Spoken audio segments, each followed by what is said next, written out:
চট্টগ্রামের কর্ণফুলীতে বন্য হাতির আক্রমণে এক শিশুর মৃত্যু ও তার মা আহত হয়েছে।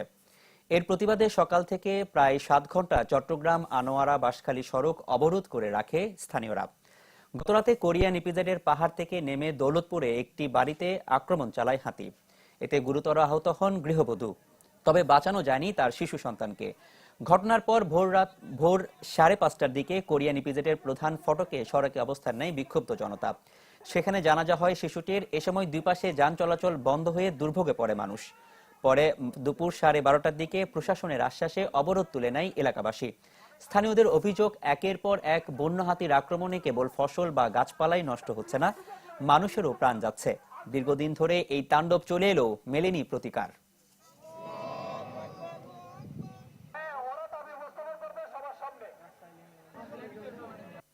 কর্ণফুলীর মানুষ এখানে, কর্ণফুলী কতগুলো মানুষের মৃত্যু হয়েছে, কত মানুষ হাতির হাতির হাতির পাড়া গিয়ে মৃত্যু পাঞ্জা লড়তেছে।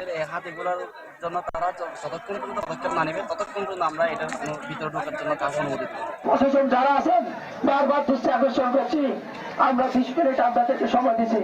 ওই 20 মিনিটের মধ্যে আপনারা এসে আমাদের সাথে যোগাযোগ করে আমাদেরকে সঠিক সুরাহা দেন, না হলে 20 মিনিটের পর আমরা কঠোর থেকে কঠোর কর্মসূচিতে যাবো। এই ব্যাপার নিয়ে সকাল থেকে এ পর্যন্ত আমি সিনিয়র অফিসার যা আছে সবার সাথে কথা বলছি। অতীতে আমাদের ভুলভ্রান্তি অনেক কিছু আছে, ওনারা সবাই স্বীকার করছে। ব্রেকফাস্ট, টিফিন কিংবা স্ন্যাক টাইমে মজাদার আয়োজন মানে অল টাইম ব্রেড।